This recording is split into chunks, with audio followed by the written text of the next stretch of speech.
નમસ્કાર. વેબિનારમાં જોડાયેલ દરેકનું સ્વાગત છે. આજે ગિરનારી મંડળનું 789મો વેબિનાર છે.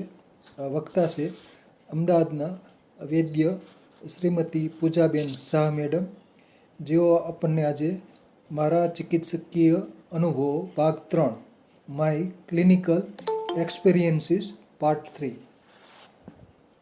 આ શ્રેણી અંતર્ગત વૈદ્ય પૂજાબેન પોતાના આયુર્વેદિક પ્રેક્ટિસ દરમિયાન વિવિધ રોગોમાં ચિકિત્સકીય અનુભવો વિશે અમૂલ્ય માહિતી પોતાના વક્તવ્ય થકી શેર કરશે. વૈદ્ય પૂજાબેન શાહ મેડમનો ટૂંકમાં પરિચય આ મુજબ છે. તેમણે BAMS 2009માં ગુજરાત આયુર્વેદ યુનિવર્સિટી જામનગર ખાતે પૂર્ણ કરેલ.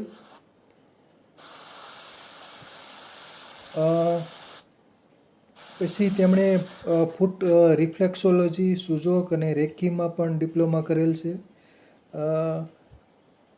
મહિલા વંધ્યત્વમાં વ્યવહારિક અભિગમ આયુર્વેદ દ્વારા એના ઉપર પ્રમાણપત્ર મળેલ છે.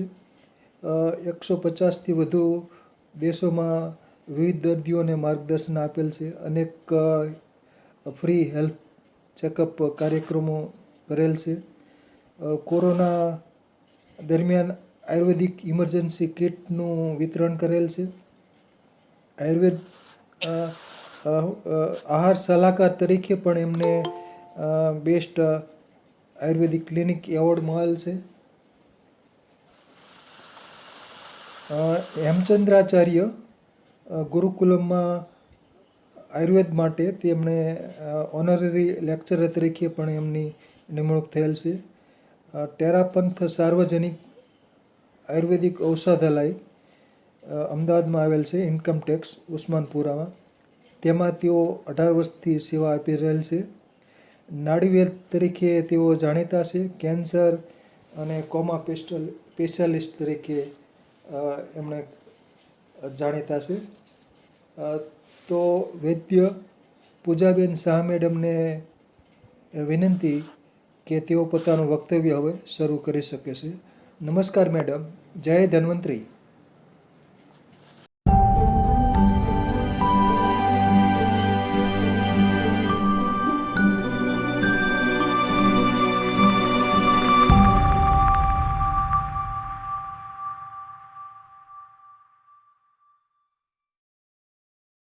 પ્રણામ. આપ સર્વેને મારો પ્રણામ. આગળ વધતા જેમ માધવ નિદાનથી આપણે આગળ વધી રહ્યા છે. છેલ્લી વાત રક્તની કરી હતી. હવે 26મો ઉરુસ્તંભ પર પહોંચીએ છે. મારી પ્રેક્ટિસમાં શીખતા મારા ગુરુજી પાસે હરડીકર વૈદરાજ અમદાવાદ મણિનગર ખાતે એમની અંદર શીખતી વખતે એક ઉરુસ્તંભનો પેશન્ટ જોયો છે. અને એના પછી 18 વર્ષમાં મેં એક જ બીજો પેશન્ટ ઉરુસ્તંભનો જોયો છે. નાની દીકરી હતી અને પપ્પા ઉચકીને એને મારા ઘરે, એ વખતે ફેક્ટરીમાં એના પપ્પા કામ કરતા અને દીકરીને ઉચકીને લઈને આવેલા કે પગ કામ કરતા બંધ થઈ ગયેલા એકાએક. અને હિસ્ટ્રી જ્યારે પૂછવામાં આવી તો કોઈ હિસ્ટ્રી નહીં. રાત્રે પગ ઝાટકા મારે અને નાડી જોઈ તો નાડી બહુ જ વિચિત્ર. એવી નાડી મેં હજી સુધી જોઈ નથી. ક્યારે જોઈશ મારી આટલી જિંદગીમાં ખ્યાલ નથી. પણ એક જ પેશન્ટ જે મેં સારું કરેલું છે અને એ સારું કરીને 12 વર્ષ થઈ ગયા છે. અને 12 વર્ષ એ છોકરી જે 8 કે 9 વર્ષની હતી, આજે એના લગ્ન થઈ ગયા છે. એટલે પગ 100% બંધ થઈ ગયેલા અને ઉચકીને પપ્પા લાવેલા. અને શાસ્ત્રોક્ત ત્રિકટુ ચતુષણ, એટલે ત્રિકટુ નહીં, ચતુષણ અને ત્રિફળા, ચતુષણ અને ત્રિફળાનો ચૂર્ણ ખાલી ગોલ ગોલ ધીમેથી નીચેથી ઉપર પગે ઘસવાનું, ગોલ ગોલ સર્ક્યુલર મોશનમાં સ્ક્રીન ચાલુ કરીને શેર કરવા માંગુ છું કે આવી એક સેકન્ડ, જેમ આપણા હાથ છે, મારો હાથ યસ દેખાઈ રહ્યો છે. ઓકે. સો सर्क्युलर मोशन सर कैसे करेंगे बेसिकली सर्क्युलर मोशन એ નીચેથી ઉપર પગમાં સર્ક્યુલર મોશન પર ખાલી ગોલ ગોલ ફેરવવાથી અને ઇન્ટરનલ મેડિકેશન તો ખાલી ત્રિફળાક આપેલી અને ત્રિફળાક અને આ અવચૂર્ણન અને રેતીમાં જે વાત છે કે રેતી પર ચાલવું એ સિવાય નહીં અને આટલાથી અને ઓફકોર્સ જે પરેજી આપણે હર પરેજ જે આપીએ છે એ આપવાથી એ છોકરીનું પૂરું સ્તંભ દૂર થઈ ગયું. એક વિશેષ અવરુસ્તંભમાં છે કે રાત્રે પગમાં ઝંઝનાટી વધે છે તો એ ખાસ જોજો. જેના પગમાં કોઈ સેન્સેશન નથી તો એ રાત્રે સેન્સેશન ફીલ થાય છે. આગળ આવે છે આમ વાત. રોજના 100 પેશન્ટમાંથી મિનિમમ 30 પેશન્ટ આમ વાતના જોઉં છું. આમાં વૈદ્યોમાં બહુ બધા ડિસ્ક્રિપન્સીસ છે કે કોને આમ વાત કહેવું. રૂમેટોઇડ આર્થરાઇટિસનો રિપોર્ટ નોર્મલ આવે, આરએ ફેક્ટર નોર્મલ છે તો આમ વાતની ચિકિત્સા કરાય કે નહીં. પણ જ્યાં શોથ દેખાય છે અને સાંધાઓમાં શોથ દેખાય છે નાના નાના કે મોટા, એમાં આમ વાતની જે અમે રેગ્યુલર દવા કરીએ છીએ, એક દવા આમ વાત આરી ચૂર્ણ બનાવ્યું છે ક્લિનિક પર. હરડે અને એરંડ, હરડે અને સૂંઠને બંનેને એરંડના તેલમાં તળી નાખ્યા છે અને એ તળ્યા પછી એને પાવડર કર્યું છે સમભાગે તળીને. અને એનું નામ શાસ્ત્રમાં આ વાંચેલું છે એટલે મારું પર્સનલ કશું નથી. હરડે અને સૂંઠ બંનેને દિવેલમાં તળ્યું છે અને તળ્યા પછી પાવડર કર્યું છે અને એ પાવડર હું છૂટથી આંબાતારી ચૂર્ણ તરીકે આપું છું. કોમ્બિનેશનમાં વરુણાદિક વાત, પુનર્નવાદિક વાત, દશમૂલક વાત, રાસનાદિક વાત, 4 માંથી મારું જે મન થાય ને. ઘણીવાર કોમ્બિનેશન પણ આપું છું કે 12.5 ગ્રામ પુનર્નવાદિક વાત હોય તો 12.5 ગ્રામ દશમૂલક વાત, 12 ગ્રામ રાસનાદિક વાત હોય તો 12.5 ગ્રામ દશમૂલક વાત. એ રીતે જનરલી દવાખાને ઉકાળો 25 ગ્રામનું આપું છું. કોકા જેવું કંઈક વિચિત્ર કેસ હોય ત્યારે 30 ગ્રામ જડીબુટી આપીએ છીએ ઉકાળા માટે. અને શાસ્ત્રોક્ત તરીકે ધીમા આંચે 4 કપ પાણી નાખી અડધો કપ પાણી બાકી રહે એવું પિત્તલની કલાઈ કરેલા વાસણમાં કાં તો માટીના વાસણમાં ઉકાળો કરાવું છું. ગાળી, મધ, ગોળ જે રીતે યોગ્ય હોય એ રીતે અનુપાન આપી અને એની સાથે આંબાતારી ચૂર્ણ 1 ચમચી કે આંબાતારી વિદ્રુમાદી ચૂર્ણ એવી રીતે કોમ્બિનેશનમાં હું આમ વાતમાં આપું છું. ગુગળો પુષ્કળ છે, લોકો ઘણા યુઝ કરે છે, પણ મારી પ્રેક્ટિસમાં સફળતા મેં આમ વાતના પેશન્ટમાં ગુગળ ફરતે યુઝ કરીને મેળવી છે. 15 દિવસ સીનાદ આપીએ, પછી 15 દિવસ પુનર્નવાદી, 15 દિવસ ગોક્ષુરાદી ગુગળ. એટલે ફરતું રાખવાનું અને ધીરે ધીરે પેશન્ટને પરેજની છૂટ આપવાની.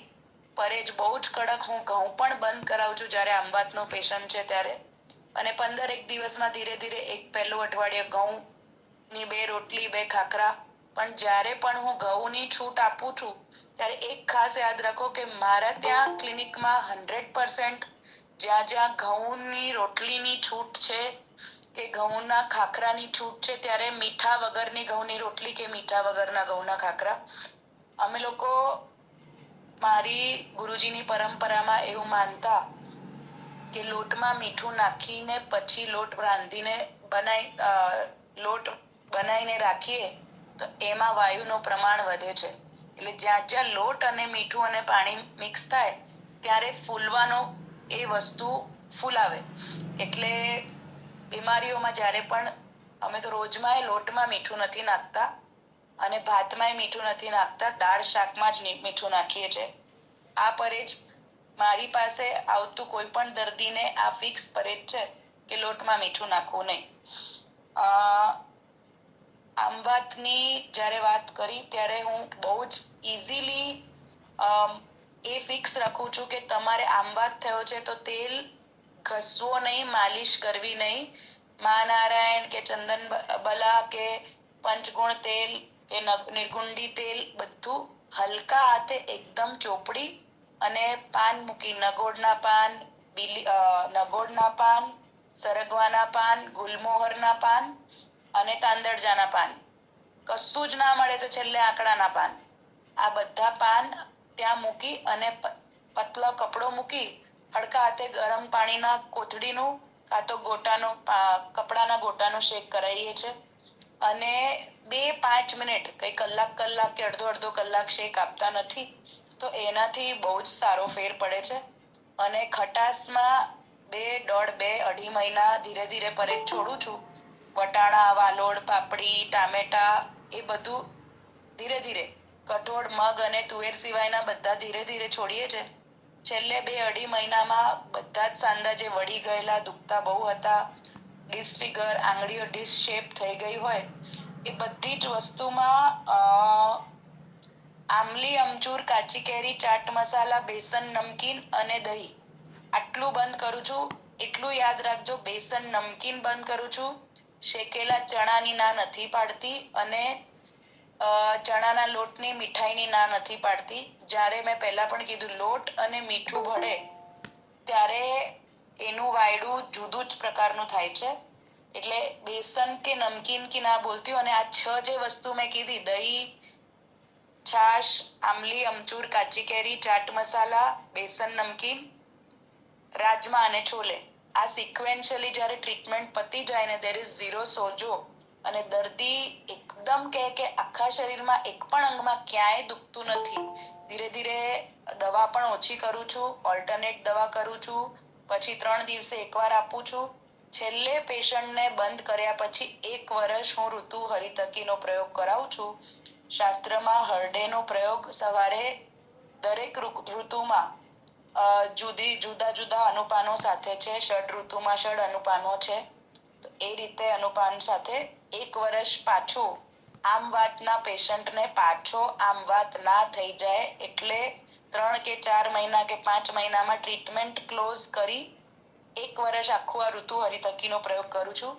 આપણા વૈદ્યો ઘણી વાર ભૂલ એટલી કરે છે કે ડિઝીઝ સારું કરતા આવડી જાય પણ એ પાછું ના આવે એની માટેની જે પાછળની ટ્રીટમેન્ટ ક્લોઝ કર્યાની જે સૂચનાઓ છે એ ભૂલી જઈએ છે. એટલે હું પેશન્ટોને ક્લિયર કહું છું કે આ જે 6-7 વસ્તુ મેં છેલ્લે લખી, તો મહિને 1 વાર આમલી ખાશો કે 4 વાર આમલી ખાશો કદાચ નહીં પછતાવો, પણ જો તમારા ખોરાકમાં રોજ આમલી નાખશો, આમવાતની હિસ્ટ્રી છે તો થોડું સાચવવું પડશે. બીજું, યંગ એજમાં આજકાલ આમવાત બહુ વધી ગયું છે, જે પહેલા જોવા નહોતું મળતું.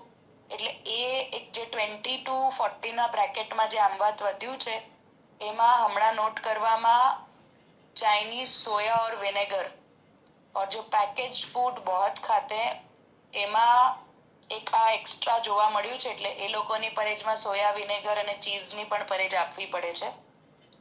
આગળ આવે છે શૂલ રોગની વાત. આમાં પરિણામ શૂલ,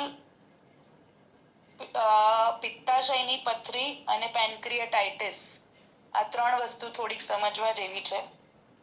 ક્લિનિક પર દરરોજ એક પેન્ક્રિયાટાઇટિસનો કેસ આવે છે.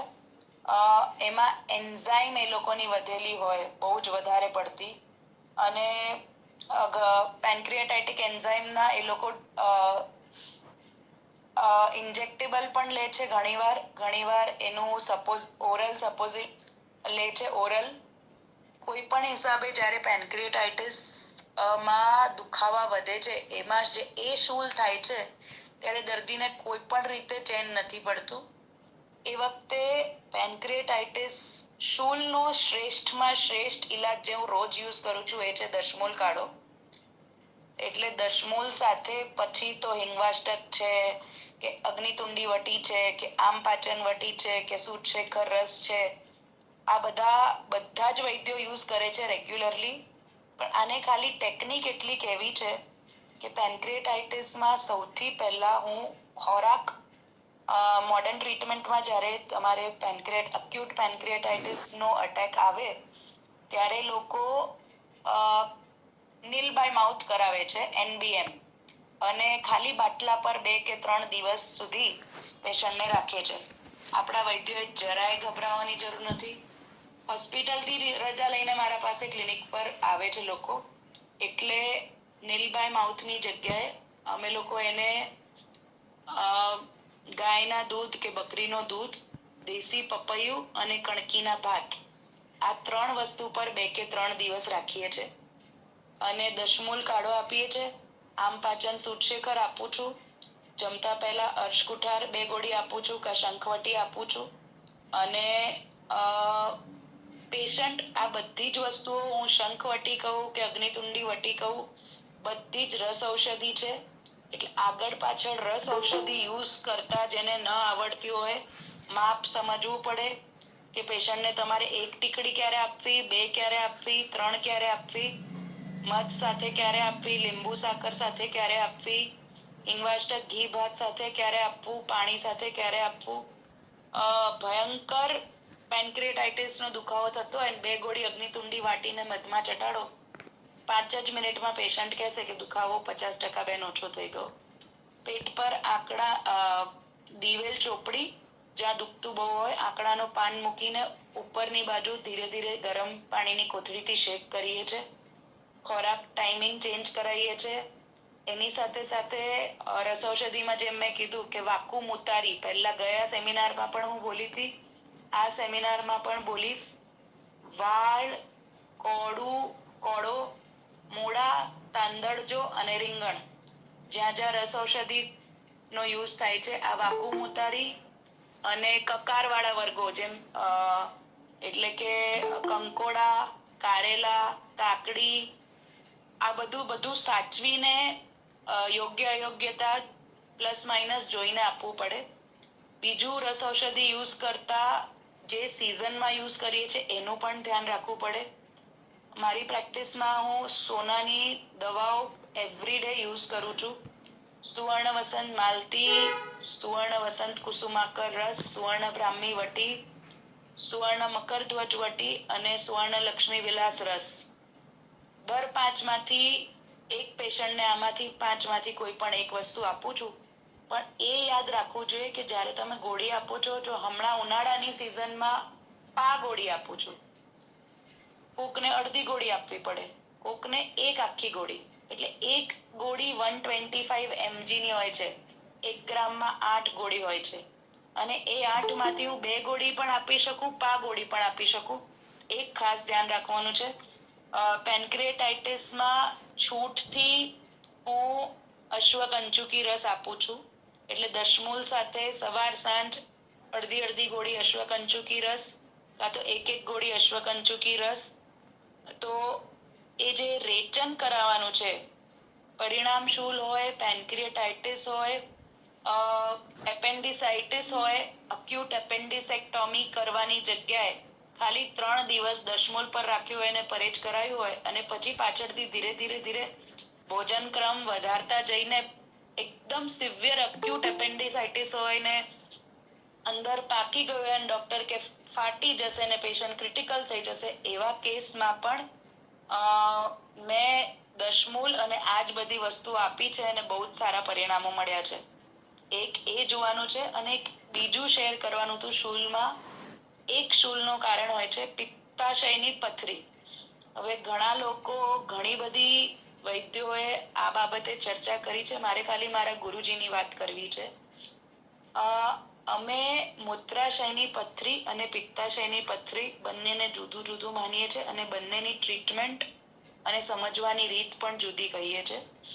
જ્યાં પિત્તાશયની વાત છે તો એ પિત્ત संबंधी बात છે.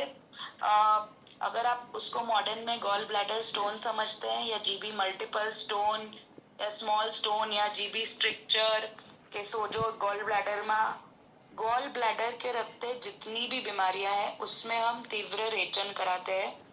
પિત્તાશયની પથરીમાં અમે લોકો દશમૂલના કાढ़ा સાથે કે દશમૂલ વરુણાદી સાથે 1 ગોળી કે 2 ગોળી અશ્વકંચુકી રસ રોજ આપીએ છીએ.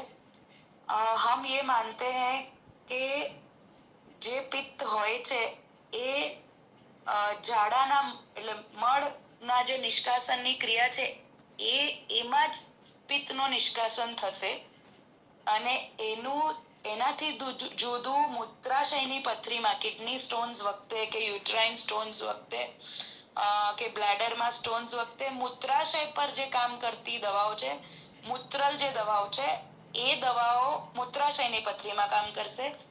તો શૂલ જ્યારે પિત્તાશયની પથરીનો છે ત્યારે તમે કેટલું પણ પુનર્નવા આપશો કે ગોખરું આપશો તો કામ નહીં ચાલે. એટલે ત્યારે તમારે તીવ્ર વિરેચન દ્રવ્યો આપવા પડે. ઈચ્છાભેદી રસ આપીએ છે, અશ્વગંચુકી રસ આપીએ છે, ને જયપાલ નેપાળાની બધી બનાવટો આપીએ છે. પણ એ કેટલું રેચન એ બહુ જ ઇન્ડિવિજ્યુઅલી પેશન્ટને જોઈ કે કેટલું ખમી શકશે, એવરી ડે કરાવવું કે નહીં. કેમ કે હું રોજ એક ગોળી કહું છું, ઘણા દિવસે અડધી ગોળી કહું છું, તો એ 3-4 ઝાડા સવારથી બપોર સુધીમાં થાય. કોકને 10 ઝાડા પણ થઈ જાય. તો ઝાડા બંધ કરવાનું અર્જન્ટલી તમે જો રસ ઔષધિ આપી છે તો એનું ઉતારો પણ તમને એ જ વખતે હાજર જવાબી તમને ખ્યાલ આવવો જોઈએ કે પેશન્ટ કે અતિશય બેન ગોળી તો લઈ લીધી પણ પેટમાં કડકડ કડકડ કડ બંધ જ થતી નથી, ભયંકર ચૂક આવે છે, ભયંકર દુખે છે, તો તરત પેશન્ટને કહો કે ભાઈ તું સૂંઠ ગોળની ગોળી ખાઈ લે, ચૂક બંધ થઈ જશે. અજમાસું અને વરિયાળીની ફાંકી ખાઈ લે તો ચૂક બંધ થઈ જશે. અને ઝાડા બંધ કરાવવો હોય તો તુવેર દાળની ખીચડી ખાઈ લે ઘી નાખીને, તો ઝાડા બંધ થઈ જશે. તો આ અમુક વસ્તુઓ જ્યારે હું પિત્તાશય પથરીનું ટ્રીટમેન્ટ કરું છું, મહિનાની અંદર પથરી ક્લિયર થઈ જાય છે, સોનોગ્રાફી ઓકે થઈ જાય છે, મલ્ટિપલ સ્ટોન્સ હોય તો પણ એ જે પણ દવા આપણે તીવ્ર રેચક આપીએ છે એનું પહેલાથી તોડ મગજમાં સેટ હોય તો જ આવી દવાઓ ઉપાય. ફરીને આ જ વસ્તુ કહીશ. 29મું છે ઉદાવર્ત. તો આમાં એક ખાસ શુદ્ધા નિરોધક ઉદાવર્ત જે છે એમાં એક સમજવાનું એ છે કે જૈનોમાં ઘણા લોકો ઉપવાસ કરે, હિન્દુઓ પણ ઘણા ઉપવાસ કરે છે, પણ શુદ્ધા નિરોધક એ ઉપવાસ તોડીને પછી જ્યારે તમે ખાતા થાઓ છો, એ ધાર્મિક રીતે તમે ઉપવાસ ચાલુ કરી દીધું તો એ શુદ્ધા નિરોધક ઉદાવર્ત પાછળથી થશે. જ્યારે તમે પારણું કરો ત્યારે ખાસ યાદ રાખવાનું કે એના ઉપવાસનો ક્રમ જ્યારે પારણાનો હોય છે ત્યારે તમે કે 28 કરી છે તો 8મા દિવસે જ રોટલી તમારા પેટમાં જવી જોઈએ. જો તમે માસક શમન કર્યું છે તો તમને જે રોજ તમે ખાવ છો એ રોજ ખાતા સુધી પહોંચવામાં મહિનો લાગશે. જે લોકો શુદ્ધાનો નિરોધ કરી ધર્મના રીતે કોઈ પણ તપ કરે છે ત્યારે જ્યારે એ તપ પૂરું થાય, એ તપ પૂરા કર્યા પછી સંયમમાં ના રહે તો એનો ભયંકર પરિણામ આવે છે. અને ક્લિનિકમાં અમે રેગ્યુલર પર જોઈએ છે કે પેટ પથ્થર થઈ જાય છે, સોજા તૂટતા નથી. એટલે આ ખાસ એક પ્રેક્ટિસમાં ધ્યાન રાખવાનું કે પેશન્ટ તમારી પાસે આવ્યું છે, નાડીમાં લાગે છે વિચિત્ર અને રોગ છે વિચિત્ર, તો પૂછવાનું કે ભાઈ કોઈ સખત ડાયટિંગ કરતો હતો કે સખત ઉપવાસો કરીને તરત પારણું કર્યું છે અને પારણા પછી ભોજન ક્રમનું ધ્યાન નથી રાખ્યું, તો એ ખાસ જોવાનું. બીજું એક નિંદ્રાનો ઉદાવર્ત જે છે, તો જે લોકો નાઇટ શિફ્ટ વાળા મારી પાસે આવે છે ઘણા અને સિવિયર વાયુના રોગો થાય છે, તો એને કેવી રીતે દૂર કરવા અમે લોકો કમ્પલસરી શાસ્ત્રમાં કયા પ્રમાણે જો રાત્રે 4 કલાક ઊંઘતો હોય પેશન્ટ, 3 વાગે અમેરિકાનું કામ પતાઈને ઊંઘતો હોય ને સવારે એને 8 વાગે ઉઠવું પડે કે છોકરાઓ છે તૈયારી કરવાની છે એમ તેમ, તો એની ઊંઘ જ્યારે 3 થી 8ની 5 કલાકની છે અને રોજની 6, 7, 8 કલાક જોબ પહેલા ઊંઘતો તો, એટલે રેગ્યુલર બોડીની ટેવ 8 કલાકની ને ઊંઘ્યો છે 5 કલાક, તો શાસ્ત્રમાં જેમ કીધું છે કે એ જ વખતે એ જ પેશન્ટ માટે દિવસમાં એનું અડધું ઊંઘવું. આ હું મારી પ્રેક્ટિસમાં બહુ જ યુઝ કરું છું. એટલે એને 3 કલાકની રાતની ઊંઘ ઓછી થઈ હોય તો એને કમ્પલસરીલી આવા પેશન્ટને દિવસમાં 1.5 કલાક ઊંઘાડીએ છે. બાકી આ અપવાદ અને ટ્રીટમેન્ટ રૂપે છે આયુર્વેદ. ઉનાળાના 2 મહિના સિવાય ક્યાંય પણ દિવસે ઊંઘવાની વાત કરતો નથી. તો આપણે લખી છે હમણાં ઉનાળામાં આ વાતાવરણ ગુજરાતમાં રેની થયું છે, પણ બાકી દિવસમાં ઊંઘવાની જે બપોરિયું લેવાની જે આયુર્વેદિક વાત કરી છે એ ફક્ત ને ફક્ત 2 મહિના ઉનાળામાં જ કરી છે. આગળ 30મા નંબરે આવે છે ગુલ્મ. ગુલ્મમાં રક્તજ ગુલ્મના બહુ બધા પેશન્ટો મેં જોયા છે અને પેટ પણ એવું જ લઈને આવે, સેન્સેશન પણ એવું જ લઈને આવે અને એટલા જ કોન્ફિડન્ટલી આપણને કહે કે ભાઈ મને લાગે છે આઈ એમ પ્રેગ્નન્ટ, 2-2.5 મહિના થઈ ગયા છે. યુટીઆઈ યુરિન પ્રેગ્નન્સી ટેસ્ટમાં આવતું નથી, બટ પેશન્ટને દરેક ફિલિંગ લઈને આવે અને બ્રેસ્ટ એનહાન્સમેન્ટ થી લઈને બધી જ ફિલિંગ લઈને આવે અને એને ખાલી દાર્વ્યાદિક વાત, દશમૂલક વાત આપવાથી બહુ જ સારું પરિણામ મળે છે. તો એક દાર્વ્યાદી દશમૂલ બહુ જ યુઝ કરું છું રક્તજ ગુલ્મમાં.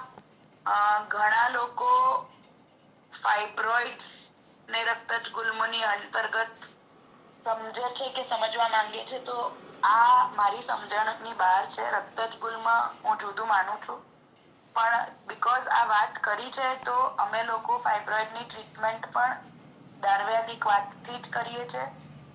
પણ જ્યારે ફાઇબ્રોઇડ છે તો એમાં જે વસ્તુઓ ફિમેલ હોર્મોનને વધારે, દહીં, ચીઝ, ગાજર, રીંગણ, કોઈ પણ યુટ્રાઇન ડિસઓર્ડર લઈને જો દર્દી આવે અને યુટ્રાઇન ડિસઓર્ડર હોય કે ફર્ટિલિટી ઇશ્યુ હોય, છોકરું નથી થતું એ ઇશ્યુ છે કે માસિક બરાબર નથી એ ઇશ્યુ છે, માસિક ધર્મને લગતા જ્યારે પણ ઇશ્યુ લઈને આવે છે, રક્તજ ગુલ્મ નથી પણ બીજા પણ કોઈ કારણ હોય તો પરેજમાં દહીં, ચીઝ, ગાજર, રીંગણ બંધ કરાવીએ છે. આગળ જતા 31 નંબરે હૃદરોગની વાત છે. આમાં એક વિશેષ વાત કરવાની છે ક્રિમિજ રક્તરોગની. બહુ બધા પેશન્ટ ક્રિમિજ રક્તરોગના જોયા છે. નાના છોકરાઓ જે મારી પાસે આવે છે હોલ ઇન ધ હાર્ટ વાળા, તો કૃમિની દવા કરી અને પછી એને કફની દવા કરીએ છે. એક થોડુંક વિચિત્ર લાગશે, પણ જ્યારે હોલ ઇન ધ હાર્ટના પેશન્ટ આવે છે, જનરલી બધા એનું ડાયગ્નોસિસ 20 વર્ષના છોકરાઓ થાય એની પહેલા થઈ જાય છે.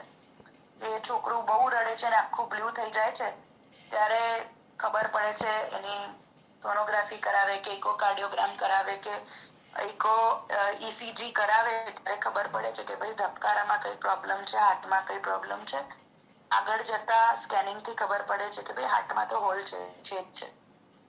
ઘણા લોકો ઓપરેશન કરાયા વગર મારી પાસે આવ્યા છે, ઘણા છોકરાઓ એવા. અને આમાં હું બહુ જ આયુર્વેદ આમાં અદ્ભુત કામ કરે છે. પણ પહેલા આવા દર્દીઓને જે એજમાં તમારું છોકરું, ભલે 10 દિવસનું છોકરું લઈને આવ્યા છે તમારી પાસે, જે તમારી પાસે 15 મહિનાનું છોકરું લઈને આવ્યા છે કે 15 વર્ષનું, આ ત્રણેય એજ ગ્રુપ મારી પાસે આવેલા છે. અવારનવાર દર મહિને 3 કે 4 પેશન્ટ હોલ ઇન ધ હાર્ટના આવે છે. પહેલા કૃમિની દવા કરીએ છે.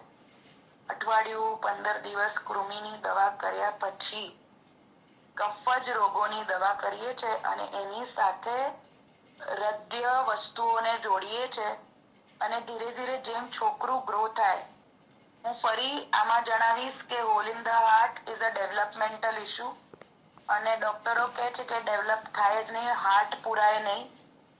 હાર્ટ પુરાય કે ના પુરાય એના પુરાવા મારી પાસે નથી, પણ હાર્ટ ન પુરાય એની જે કોમ્પ્લિકેશન્સ છે, કે શ્વાસ ચડે છે, કે છોકરું બ્લુ થઈ જાય છે, કે રડે તો બ્લુ થઈ જાય છે, ચાલે તો ધબકારા વધી જાય છે, આ બધા કોમ્પ્લિકેશન્સ બહુ જ ઇઝીલી, જો છોકરું 18 વર્ષ પહેલા આવ્યું છે તમારી પાસે, તો સોલ્વ કરીએ છીએ અમે.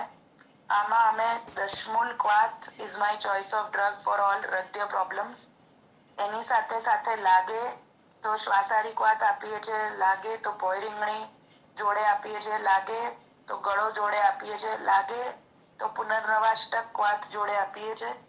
એની સાથે કોમ્બિનેશનમાં હું બહુ જ છૂટથી શૃંગ ભસ્મ યુઝ કરું છું.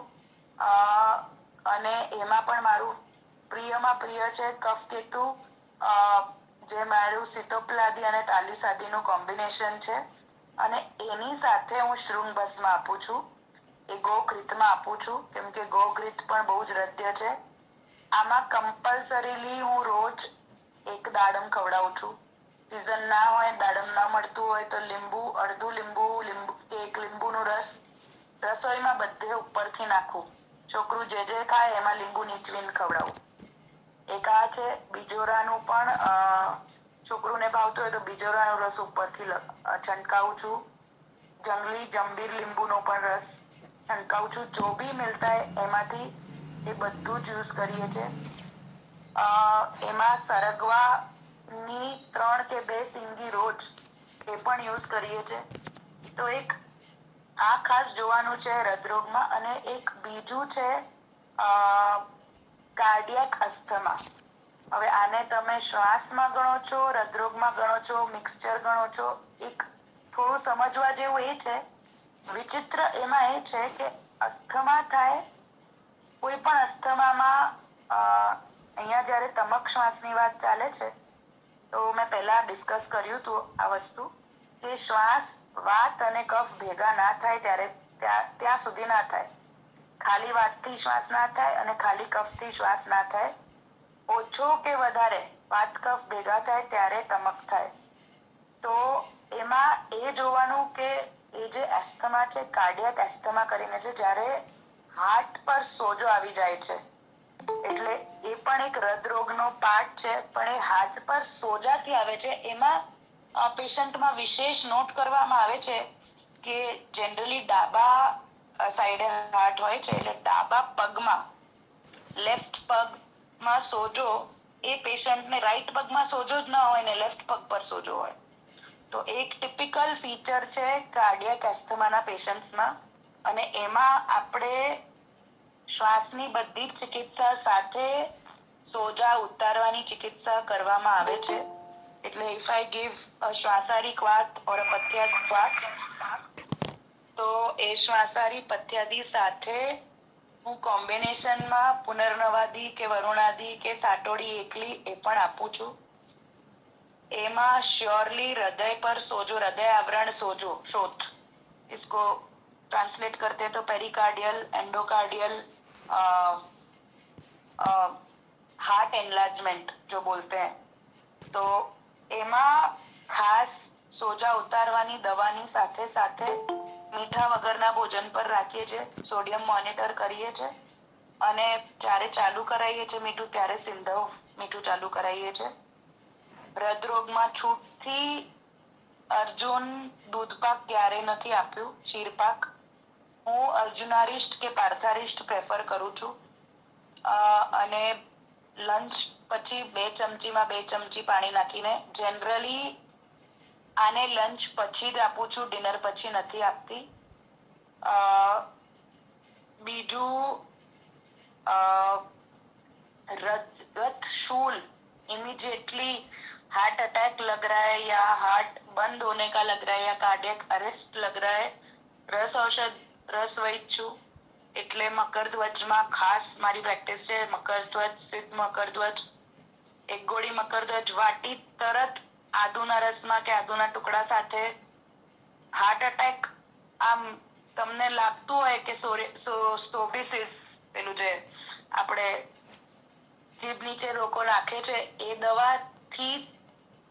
દવા કદાચ જીભ નીચે નાખતા કઈ થાય કે ના થાય, આ મેં મારી પ્રેક્ટિસમાં 500 ઉપર હાર્ટ અટેક ખાલી ને ખાલી મકરધ્વજ આદુનો રસ કે મકરધ્વજ મધ, મકરધ્વજ મોઢામાં વાટો ત્યાં સુધી ગોળ સૂંઠ નાખી આપો, એટલાથી અવોઇડ કર્યા છે.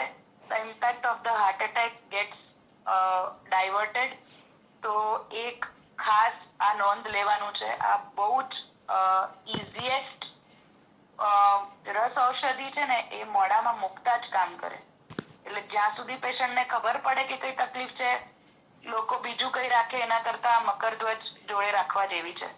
આગળ પાછળનું બહુ ઊંડાણમાં ભણવું પડે, બટ આપણી પાસે ઇન્સ્ટન્ટ દવાઓ નથી એવું છે જ નહીં. આ ખાસ ધ્યાન રાખવાનું છે. તમે પૂરું થતા તૈયારી તો વધારે કરી હતી સાહેબ. 15 મિનિટ સાહેબ જો હા પાડે તો બીજું બોલવી, પછી ક્વેશ્ચન આન્સર રાઉન્ડ, કેમ કે જે રોગોની વાત કરી છે એમાં ક્વેશ્ચન આન્સર રાઉન્ડ વધારે થશે આજે. 32મો નંબર છે મૂત્રકૃચ, મૂત્રાઘાત, મૂત્રકૃચ, અશ્મરી, પ્રોસ્ટ્રાઇટિસ, નર્વસ ડિસયુરિયા. બહુ બધી વસ્તુઓ આ પૈકી આવે છે. મારી પ્રેક્ટિસમાં મૂત્રલ રોગો એમાં સૌથી ઇઝીએસ્ટ સોલ્યુશન વરુણાધિક વાત હોય કે પુનર્નવાધિક વાત હોય, ગોખરું, પુનર્નવા અને ગળોનો ફાંકી હોય. રસાયણ ચૂર્ણ ઘણા લોકો બહુ છૂટથી આપે છે. બહુ છૂટથી હું રસાયણ ચૂર્ણ મૂત્રકૃચ કે મૂત્રાઘાતમાં આપતી નથી. જો પેશન્ટને જરાક પણ કશે શોથ છે તો એ જે રસાયણનો આમળો છે શોથ વધારે છે, એટલે બહુ જ વિચારીને ગળો ગોખરું આમળાનું કોમ્બિનેશન આપવું. મારું પ્રેફર્ડ કોમ્બિનેશન ગળો ગોખરું રાસના પુનર્નવા છે. રસાયણ ફક્ત ને ફક્ત પ્રોસ્ટેટના પેશન્ટોમાં આપું છું. આ થોડુંક સમજવા જેવું છે, કેમ કે અમારી પ્રણાલીમાં ગુરુજી અમને સમજાવતા કે પ્રોસ્ટેટ ને આયુર્વેદિક ટ્રાન્સલેશન શુક્ર ગ્રંથિ કહીએ. હવે એમને શોધ समझावानी રીત આખી જુદી હતી कि जब भी कोई चीज की शरीर में उणप होती है, अगर कोઈએ મને માર્યું જોરથી અને એ માર્યું અને ત્યાંનું રક્ત સપ્લાય કે બ્લડ સપ્લાય કે મોડર્નમાં જો એક્સપ્લેન કરીએ તો ત્યાં એ લોકલી વાગ્યું છે, ત્યાં બધું ડિસ્ટર્બ થયું છે, એટલે શરીર પોતાની જાતે હીલ કરવા સોજો કરશે અને કઈ જ કરશો નહીં તો પણ અઠવાડિયામાં એ સોજો ઉતરી જશે, કેમ કે મારનો વાગ છે અને સોજા is a way your mechanism of healing it, dealing with it. જો આપણે મોડર્ન સમજતા હોઈએ તો ઘણા લોકો પણ ગુરુજી એવું કહેતા કે अगर कोई चीज में वृद्धि हुई है तो उसमें दो चीज है, एक कहीं उणप है और दूसरा कहीं शोथ है. तो शोथ हर दवा સાથે કઈ વસ્તુમાં સોજો આવ્યો છે એ પ્રમાણે પણ નિદાન અને ટ્રીટમેન્ટ કરવું જોઈએ. એટલે જે પહેલા પણ વાત કરેલી છે મેં કે ચિકિત્સા સંતર્પણીય અને અપતર્પણીય, ભ્રુવણીય અને અપતર્પણીય એ બે જ થઈ શકે, બંને એક સાથે ના થઈ શકે. એટલે જ્યારે પ્રોસ્ટેટ ને શુક્ર ગ્રંથિ કહીએ છે અગર જો, તો એમાં જો સોજો આવે કે પ્રોસ્ટેટ કેન્સર છે કે પ્રોસ્ટ્રાઇટિસ છે કે શરૂઆત છે એની, તો એક આ ક્લિનિકમાં બહુ જ યુઝ કરું છું કે પુનર્નવાદી, વરુણાદી કે દશમૂલના કોમ્બિનેશન સાથે આ બધી કોમ્બિનેશન શોથર છે. એટલે દુનિયાની કોઈ પણ આઈટિસ હશે એ આઈટિસને દૂર કરશે, જ્યાં જ્યાં સોજો છે એને દૂર કરશે. પણ બીકોઝ અહીંયા પ્રોસ્ટ્રાઇટિસ છે એટલે શુક્ર ગ્રંથિ વધી રહી છે, તો શુક્રલ ઔષધિઓ આપો. શુક્ર ગ્રંથિમાં જ્યારે ઉણપ થશે તો જ એ શુક્ર ગ્રંથિ વધશે, એવું ગુરુજીનું માનવું હતું.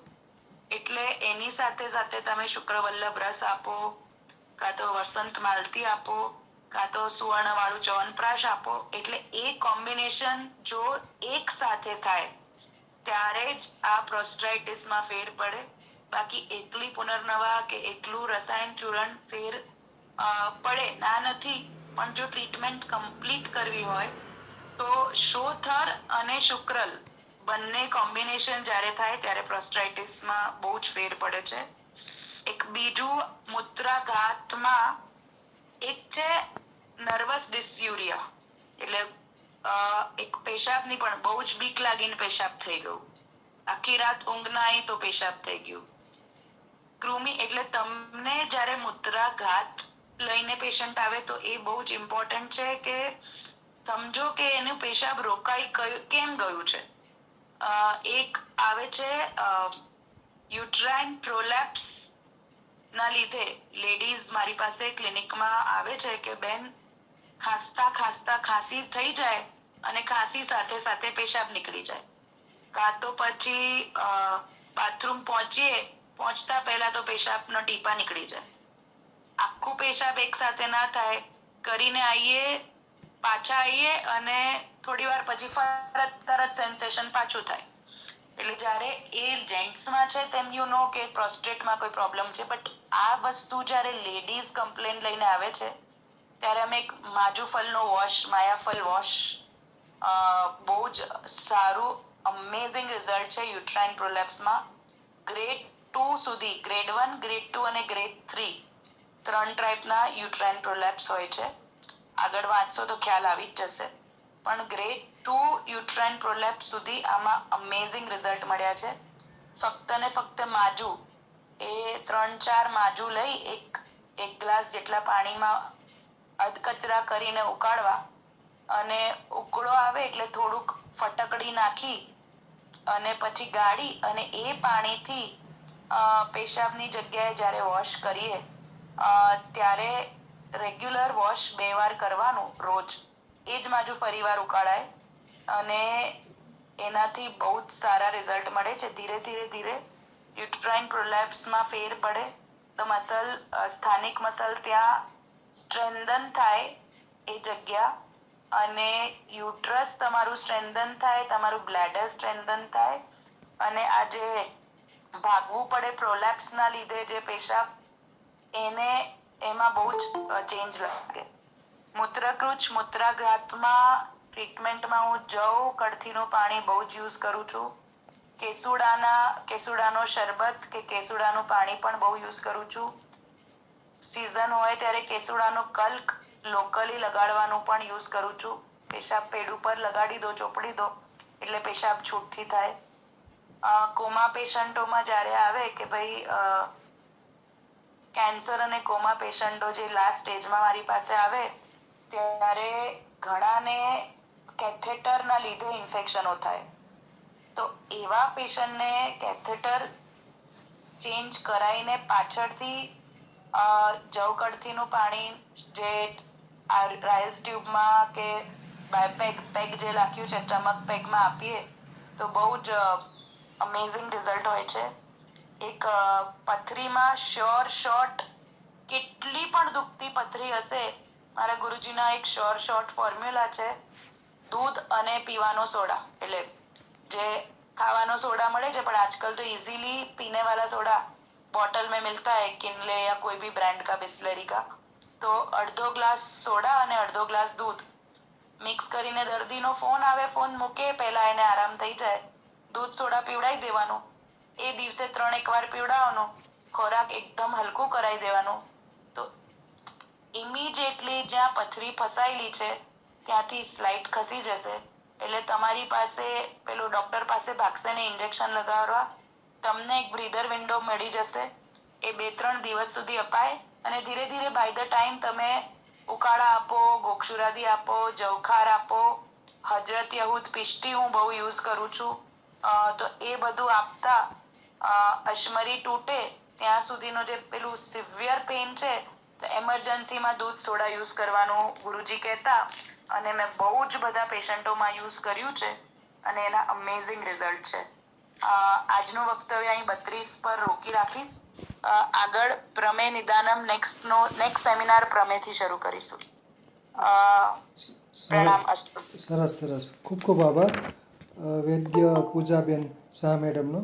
સરસ વક્તવ્ય આપ્યું અને સરસ માહિતી, પોતાના અનુભૂત યોગો પણ જણાવ્યા છે.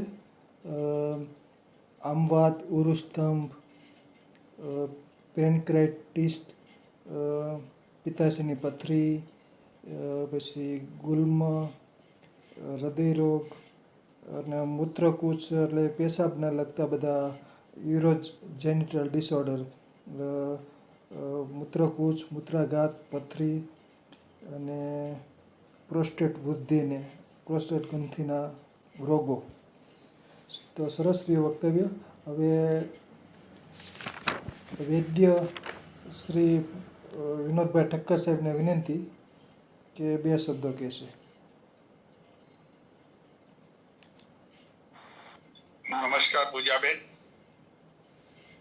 માધવ ગ્રંથને આધારિત આપ જે અત્યારે એક ક્રમવાર રોગોને લઈને માર્ગદર્શન આપો છો, બહુ સરાહનીય છે. આપના આજના વક્તવ્યમાં ઉરુસ્તંભ જે આપે કીધો, હા, હવે ઉરુસ્તંભમાં એક બહુ જ શાસ્ત્રીય આપણા શાસ્ત્રોમાં બતાવ્યો છે, ચરકનો છે. આવા દર્દીને વહેતા પાણીની સામે એને જો ચલાવવામાં આવે તો એમાં બહુ સારું રિઝલ્ટ મળે છે. અને બીજું, એને પાછળ રાફડાની માટી આપણે ક્યાંકથી મળી જાય અને એનો લેપ કરવામાં આવે તો પણ એ પરિણામદાયી છે. સાચી વાત છે સર. આમાં છે ને, જે પેશન્ટ આવ્યું હતું દીકરી, એ લોકો અમદાવાદ રહેતા હતા, તો એવું એક્સેસ હતું નહીં કે હું બીચ પર મોકલી શકું. પણ આ જ વસ્તુ વિચારીને મેં રેતી મંગાવી અને મીઠાઈની જે પરાત આવે ને, હલવાઈ આસપાસ જે પરાતો આવે, એ 3-4 પરાત મંગાવી, એમાં રેતી ભરાઈ અને પરાત પર એ દીકરી પગ મૂકીને ચાલતી. એ ઊભી નથી રહી શકતી, એટલે પરાત પર જ્યારે ઊભું રખાતું, અને જે રાફડાની માટીની પણ વાત સાચી છે, પણ આ જ વસ્તુ આઈ થિંક આર્યભિષગમાં પણ મળી જશે. આ વસ્તુ ત્રિફળા અને ચતુષણનો યોગ, એટલે એનો લેપ કરતા આ વસ્તુનો ડ્રાય જે અવચૂર્ણન લેપ કર્યું હતું, એનાથી બહુ સારા રિઝલ્ટ મળ્યા હતા સર. ના, હું આપનું ખંડન નથી કરી રહ્યો. આ એનું પૂરક એક બીજો યોગ બતાવી રહ્યો છું. સુપર છે, સાચી વાત છે સર. હાજી. બીજું આપે જે આંબાતની કીધી, તો જે આપે કહ્યું એની સાથે હું 100% સંમત છું કે આરએ ફેક્ટર ટેસ્ટ કરાવીએ તો એ નેગેટિવ આવે, તે છતાંય દર્દીને આંબાત હોય છે. એટલે ઘણીવાર આપ તો હમણાંથી જોડાવ છો, પણ અગાઉ પણ મેં કહ્યું હતું કે વાત વ્યાધિ અને આંબાત આ બેની વચ્ચેની ભેદ રેખા બહુ અનુભવી વૈદ્યો જલ્દી પકડી શકે.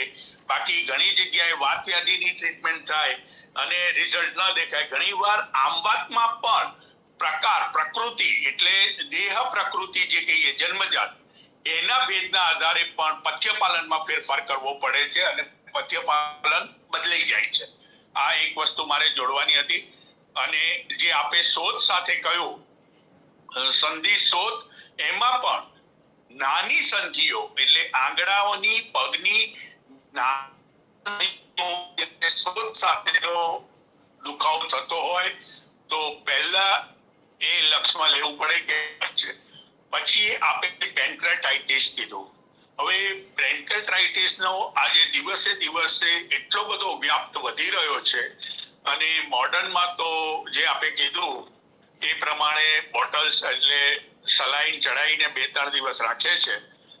પણ ટુ બી ફેક્ટ, મારે ત્યાં અત્યાર સુધીમાં 11 થી 12 પેન્ક્રેટાઇટિસના પેશન્ટોને બહુ જ, જે આપે નિદાન સૂક્ષ્મ નિદાનની વાત કરી એ પ્રમાણે નિદાન કરી અને પ્રકૃતિ ભેદ પ્રમાણે એમની દવાઓ કરી છે. અને લગભગ અત્યારે ખાલી 2 જ પેશન્ટ ચાલે છે, બાકીની તો દવાઓ પણ બંધ થઈ ગઈ છે અને સારું વજન પણ વધ્યું છે. આમાં એક વજન ઘટે છે, એ બહુ સમજવા જેવી વાત છે.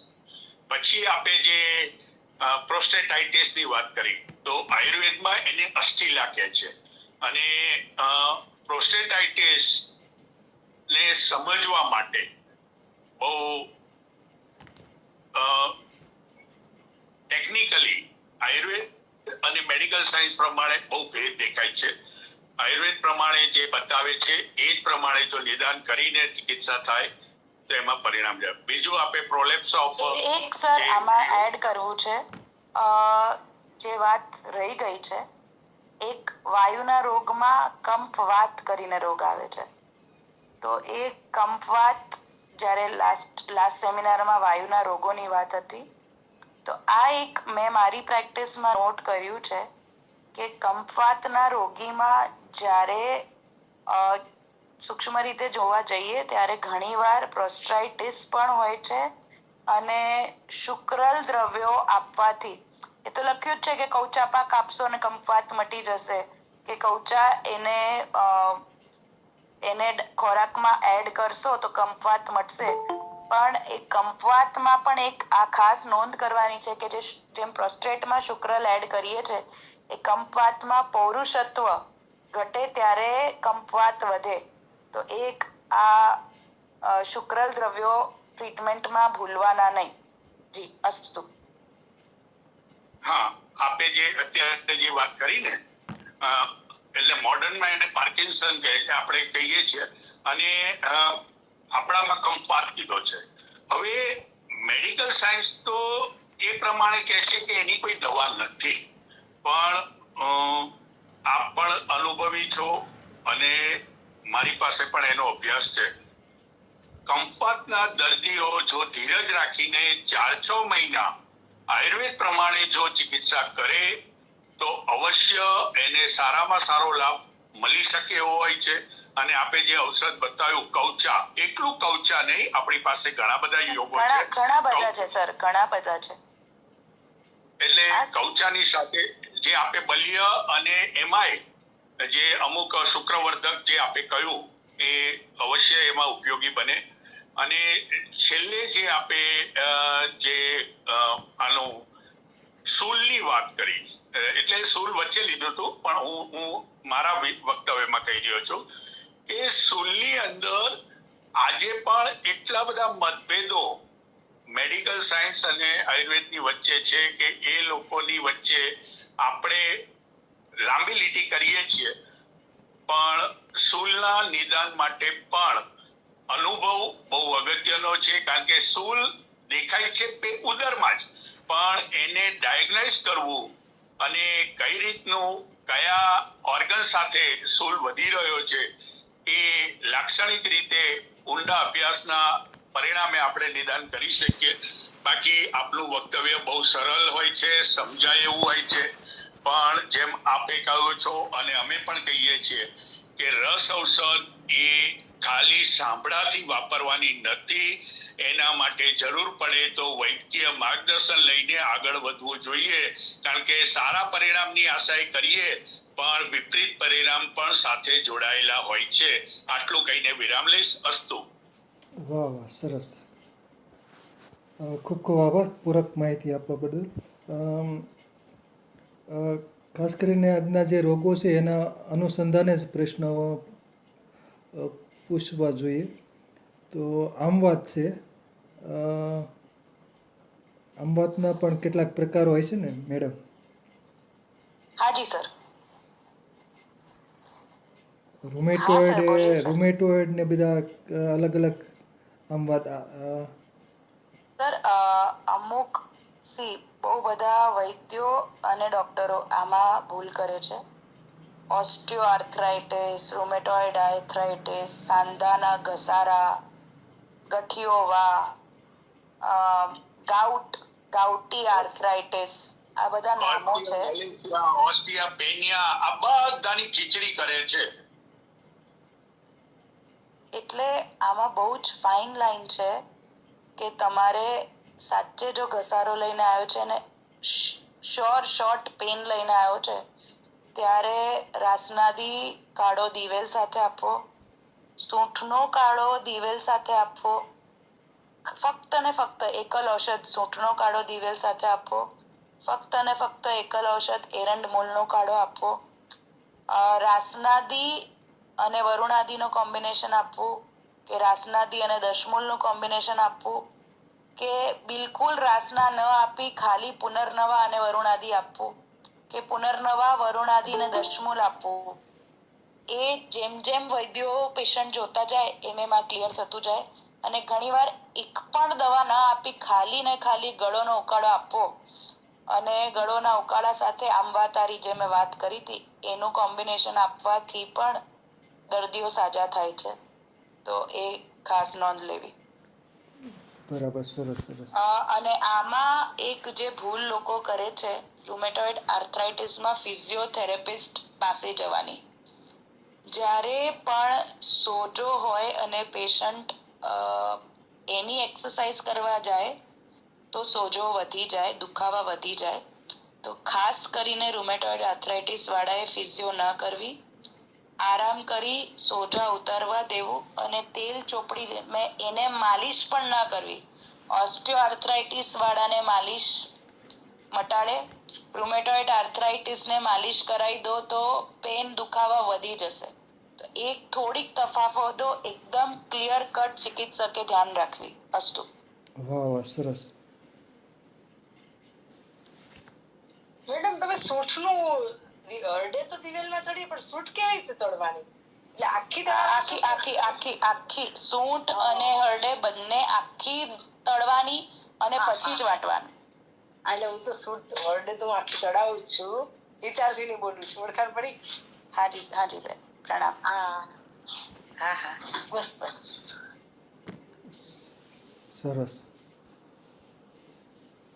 અન્ય કોઈને આજના વક્તવ્યને અનુરૂપ સવાલ હોય તો પૂછી શકે. ફક્ત આજના વક્તવ્યને અનુરૂપ જ સવાલ.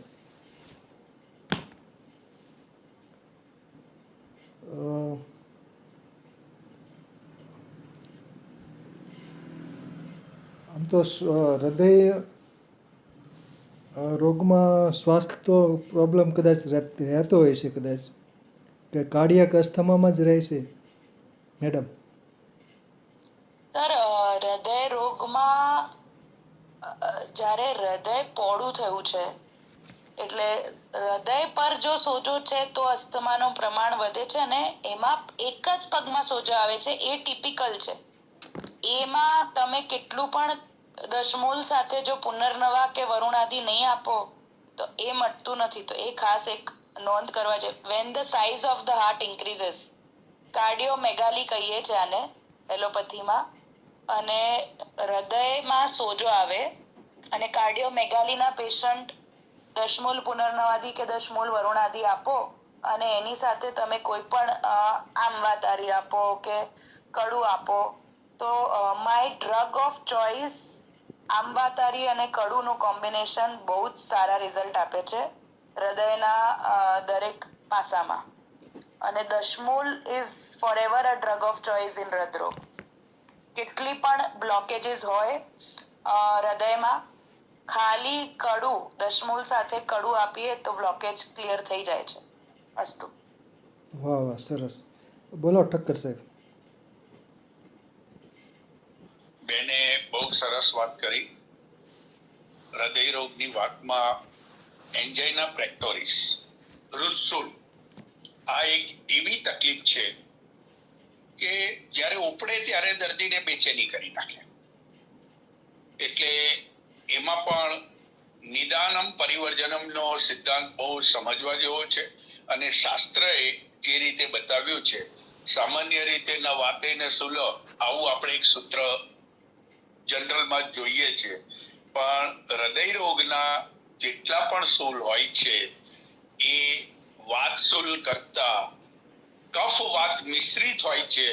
આ બહુ ક્લિયર સમજવું જોઈએ. એટલે એનું ઔષધ આયોજન નિદાન પ્રમાણે કરવું જોઈએ. અને બીજું એક અસ્મરીનું જ્યારે બેને કીધું હતું પથરી, તો ઇમરજન્સીમાં રાહત લેવા માટે જે દૂધ અને સોડાની જે વાત કરી, બહુ સારો પ્રયોગ છે. પણ મારે બેનને ખાસ આગળ રાખીને કહેવું છે કે બેને બહુ સ્પષ્ટ કીધું 2-3 દિવસ એ પ્રયોગ કરવાનો છે. ઘણા લોકો એને સતત લાંબા સમય સુધી ચાલુ રાખે છે. એ વ્યાજબી નથી, કારણ કે એનાથી જે લવણ પીપર ક્ષાર અતિવર્જિત, એટલે જો તમે એ વધારે ને વધારે ઉપયોગ કરીને જો એ પ્રયોગ કરો તો એકવાર તમારી જે તકલીફ છે દૂર થઈ જાય, પણ ઇન્ટરનલ ઓર્ગન ઉપર એની વિપરીત અસર આવે છે. કદાચ મારી વાતમાં કોઈ ભૂલ થતી હોય તો બેન સુધારી લે. પણ આ એક તમારી વાત સાચી છે અને આનું એક બહુ જ એવરી ડે હું રોજ મિનિમમ 3 પેશન્ટ જોતી હોઈશ. આ જે તમે વાત કરી ને ઓવર યુઝ ઓફ ક્ષાર, તો કિડનીના જ્યારે મારી પાસે પેશન્ટ આવે, આ ટોપિક લેવાનું હજી બાકી છે એટલે ખાલી ટૂંકમાં કહીશ, જે પણ અહીંયા સાંભળતા હોય જેટલા પણ કિડનીના પેશન્ટ છે, ડોક્ટરો છૂટથી સોબિસિસ કરીને દવા આપે છે, SOBISIS, અને એ છે સોડિયમ બાયકાર્બોનેટ, એટલે ખાવાનો સોડો. ખાવાના સોડાની ગોળી તમને તમારો ડોક્ટર જ્યારે ક્રિએટ 1.5 થઈ ગયું, 2 થઈ ગયું, 2.5 થઈ ગયું, ત્યારે દિવસની 1 ગોળી, 2 ગોળી કે 3 ગોળી, ક્રિએટ 6 થઈ ગયું તો પણ 1, 2 કે 3 ગોળી આપે છે. તો એ શોર્ટ ટર્મ તમને લાગશે કે એના પરિણામ છે, પણ લોંગ ટર્મના દુષ્પરિણામ વધારે છે. તો બહુ જ આ ખાસ ધ્યાન રાખવું. જે કિડનીનું થોડુંક પણ create above the border lines આવ્યું છે, આની ડિટેલમાં ચર્ચા પ્રમેયની ચર્ચા થશે ત્યારે પણ કિડની ડિસઓર્ડરની ચર્ચા થશે, અને પાછળથી માધવની બધી પરિશિષ્ટ પતી જશે પછી જે રોગો બાકી રહેશે એની લિસ્ટમાં પણ આની વાત થશે. અસ્તુ. સરસ સરસ, વાહ, સરસ, આભાર.